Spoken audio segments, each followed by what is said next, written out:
और आप देख रहे हैं स्टारकेट न्यूज़।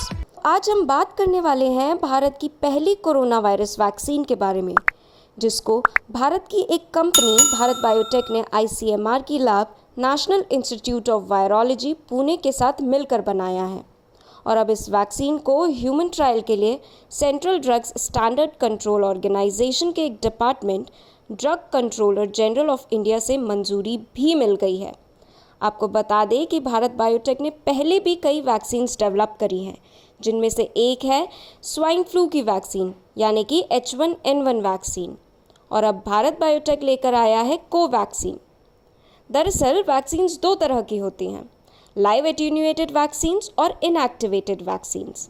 लाइव एट्यून्यूएटेड वैक्सीन्स में हम जिंदा वायरस का इस्तेमाल करते हुए उसी के खिलाफ वैक्सीन बनाते हैं और यहाँ वायरस को वीकेंड फॉर्म में लिया जाता है, यानी कि उसकी मारक क्षमता कम कर दी जाती है।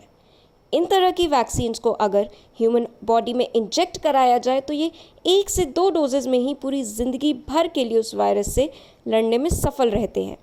लेकिन इस तरह की वैक्सीन्स कमज़ोर इम्यून सिस्टम वाली बॉडी पर एडवर्स रिएक्शन या फिर साइड इफ़ेक्ट्स भी दे सकती हैं।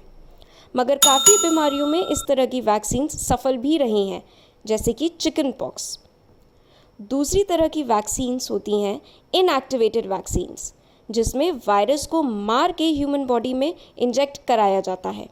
इस वजह से इनके साइड इफ़ेक्ट्स ज़्यादा नहीं होते हैं, लेकिन इन तरह की वैक्सीन्स ह्यूमन बॉडी में ज़्यादा समय तक वायरस से लड़ने के काबिल नहीं रहती हैं।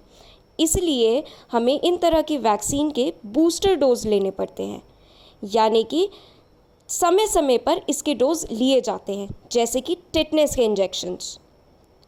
और भारत बायोटेक की कोवैक्सीन भी एक तरह की इनएक्टिवेटेड वैक्सीन है, जिसके समय समय पर बूस्टर डोज लिए जा सकेंगे।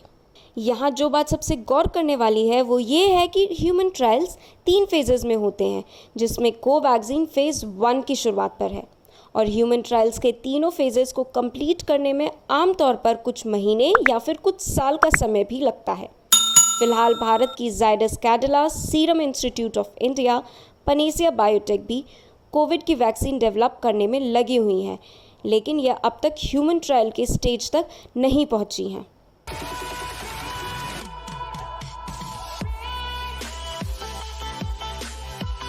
और आप देख रहे हैं स्टारकेट न्यूज़।